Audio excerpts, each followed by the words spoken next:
কিরে কে আবার এখানে তর্ক বিতর্ক করে তোমরা কি মানো না? তখন এই কর্মীরা বলবে, আল্লাহ আমাদের নেতারা বলে আজকে নাকি জাহান্নামে তাদের আর আমাদের আযাব সমান সমান। আল্লাহ বলবেন তো তোমরা কি চাও? তখন কর্মীরা বলবে, আমরা আমাদের নেতাদের বিরুদ্ধে আপনার কাছে দুইটা জিনিস চাই। জুড়ে বলেন, কয়টা জিনিস? এক নাম্বার, এরা আমাদেরকে দুনিয়াতে চামচার মতো ব্যবহার করেছে, চেয়ার তারা দখল করেছে, আমরা তো বসতেও পারি নাই, সম্মানও পাই নাই। আল্লাহ আজকে এদেরকে আমাদের সামনে দাও, জাহান্নামে যাওয়ার সময় জাহান্নামের পথে এদেরকে আমাদের সামনে রাখো। আল্লাহ বলবেন, যদি তোমাদের সামনে দিই তো কি করবে? তখন তারা বলবে, নাজআলহুমা তাহতা আকদামিনা লিয়াকুনা মিনাল আসফালিন। ছাত্র, তরুণ, যুবক ভাইরা শুনতেছেন আপনারা? আল্লাহ এদেরকে সামনে দেন, এদের বুকের উপরে পাড়াইয়া পদদলিত করে, দলিত মথিত করে তারপর জাহান্নামে যাব। নেতা তোমার নেতাগিরি ছুটাই দিবে, তোমার কর্মী তোমার বুকের উপর উঠে পাড়াবে। দুই নাম্বার, শুনে, দুই নাম্বার, আল্লাহ এদেরকে, এরা বলে শাস্তি নাকি সমান সমান হবে। আল্লাহ আপনার কাছে দুই নাম্বার চাওয়া হলো, রব্বানা আতিহিম দিআফাইনি মিনাল আযাবি ওয়ালআনহুম লা'নান কাবীরা।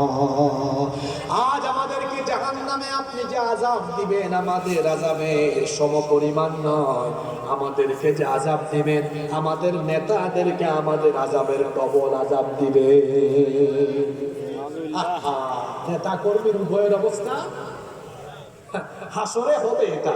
আর বর্তমানে দুনিয়াতে দেখেন না, যারা বাংলাদেশি লেসপেন্সার আর যারা অন্যায় অপকর্মে সংযুক্ত হয়ে নেতা কর্মী উভয়ে যত ধরনের অপরাধ করেছে, আরে আখিরাত তো পরে, এটা তো হবে, এই বিচার তো হবে। দেখেন না, দুনিয়াতেই কর্মী রেখে নেতা পালায়, আছে না নাই? আর এইসব চামচাদের কারণে প্রতিটা এলাকায় মানুষ যন্ত্রণায় পড়ে গিয়েছে। মাইকের আওয়াজ যদি তাদের কেড়ে যায়, আমি বলবো, তুমি তো এমন চামচা, তুমি তো ঢাকা বা চট্টগ্রাম এয়ারপোর্টে যাওয়ার পয়সাও তোমার কাছে আছে, তোমার নেতা তোমার ভালায়া থুইয়া টিকিট কেটে উড়াল দিয়েছে, আছে না নাই?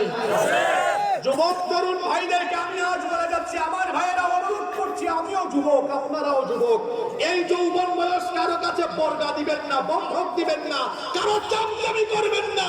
এই যৌবন বয়সে আলেম ওলামাদের সাথে থাকবেন, কোরআনের সমাজ বিনির্মাণে থাকবে।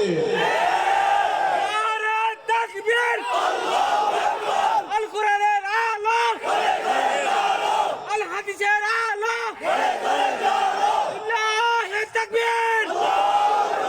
বেঈমান আলী আর কর্মচারীর কাছে আপনার যৌবন বন্ধক দিবেন না, এই যৌবন বিক্রি করে দিবেন। জোরে বলেন, কার কাছে? শেষ পয়েন্টে আমরা যাব, 10টা মিনিট গভীর মনোযোগ চাচ্ছি। সবাই মনোযোগী থাকবেন তো? কিভাবে যৌবনকে আল্লাহর কাছে দিয়ে দিবেন, কয়েকজন যুবকের কথা বলে আমি শেষ করি। হযরতে জুলাইবি রাদিয়াল্লাহু আনহু, নাম কি বললাম? জুলাইবি, বয়সে তরুণ, বয়সে তরুণ। জুলাইবির উত্তরসূরি হতে হবে আমার যুবক ভাইদেরকে। জুলাইবি রাদিয়াল্লাহু আনহু, তার চামড়া কুচকুচে কালো, আর নাঙ্গলকুটের পোলাপাইনদের চেহারা দেখেন কত সুন্দর, একটা চেয়ে আরেকটা সুন্দর, সব সুন্দরের ছোড়াছুড়ি এখানে।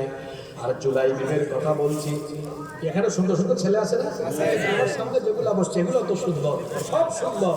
আল্লাহ সবার চেহারায় আরো নূর দান করে। নাঙ্গলকুটের ছেলেরা কত সুন্দর, কিন্তু যার কাহিনী আমি বলছি, জুলাইবি রাদিয়াল্লাহু আনহু, তার গায়ের চামড়া ছিল কুচকুচে কালো, নাকটা ছিল চ্যাপ্টা, ঠোঁটগুলো ছিল খর্বাকৃতির, অত্যন্ত কালো রঙের মানুষ ছিলেন তিনি। গরিব ঘরের সন্তান, যার কোনো ঘর নাই, বাড়ি নাই, ঠিকানা নাই।